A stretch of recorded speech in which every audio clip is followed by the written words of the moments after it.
Hey everyone, it's Jeff coming at you with yet another screencast covering Project 2. In this screencast, we're going to look at how to write strong support paragraphs for your rhetorical analysis based on what I'm referring to here as a three-step process for writing rhetorical analyses. So in a previous notes page and a previous screencast, we talked about how to write effective thesis statements.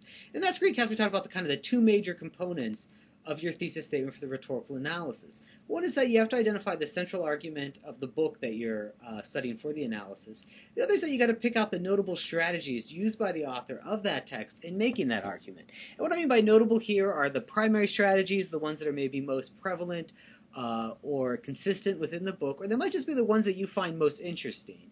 And again, I mentioned previously that 3 is probably a good number to focus on, but it doesn't have to be 3. There might only be 2 if you think they're really good ones and you can sustain a pretty lengthy analysis with just 2. It might be 4 if you think there's 4 really strong strategies and you want to focus on that number.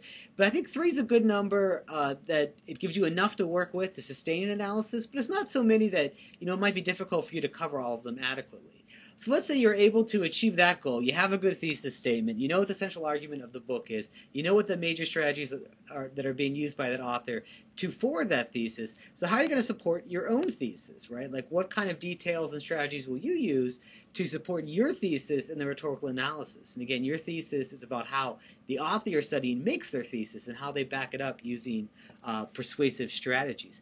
So you don't have to necessarily do it this way, but I thought maybe I'd try to break it down, or at least break down a possible 3-step process that would work well for this project, and then show how it works in one of the student sample essays that I linked off the Project 2 page on our wiki. So here it is. I color-coded them. You'll see I actually use 3 colors, because this one here in purple is one that you might use and you might not use in any one.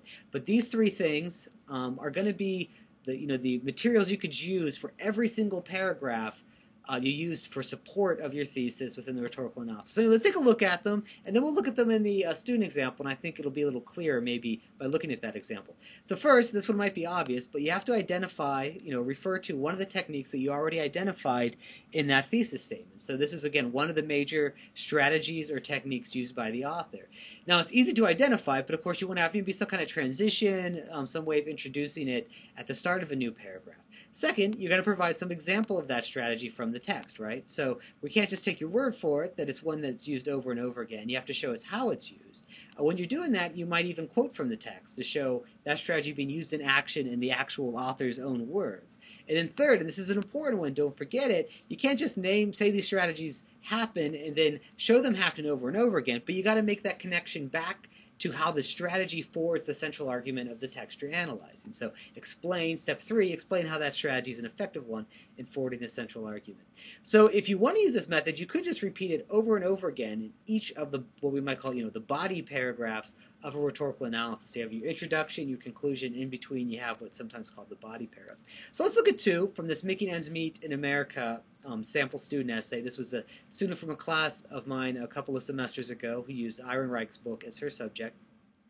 So here we have the first part. Here's where she identifies the strategy she's going to focus on in this paragraph. So throughout the book, Ehrenreich uses several rhetorical strategies, but there are a few which are more evident than others. One of these is the use of statistics as a way to communicate additional information. So statistics is one of the 3 strategies she identified. We look at that skeletal structure with an X, Y, Z. This would be the X, or the Y or the Z. It was one of the 3.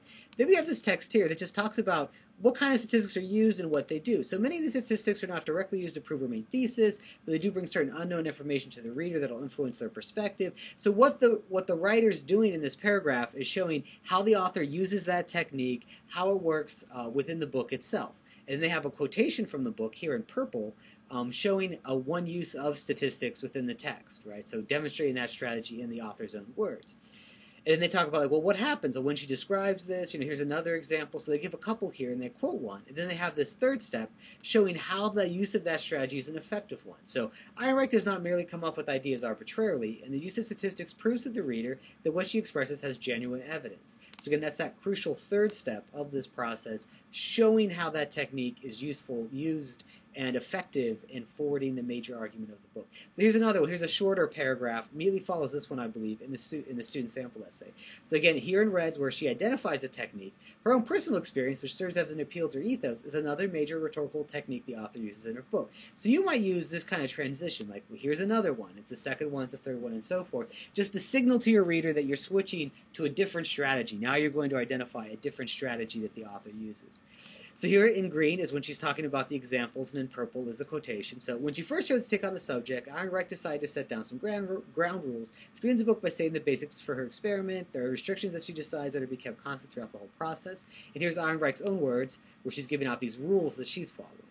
And then here's where the author of this sample essay explains in a little more detail how that strategy works in text. So these parameters that she set up in the beginning allow her to better understand the working class lifestyle. We find that it is with this mindset that she enters the workforce. And then again, that final third piece, why is this technique effective? Well, because it forces her to keep circumstances similar to the real workers who do this on a daily basis. So your reader now knows both what the technique is, understands how it occurs in the book and how it's used, and then finally, the third part of the three-step process now knows why that particular strategy is an effective one for that author.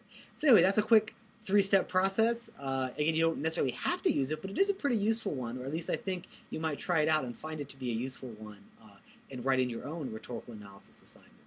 All right, I'll be back with more screencasts soon. Don't forget, your rough draft is due on Monday. And if you have any questions between now and then, feel free to call, text, or email me. Till then, this is Jeff, signing off.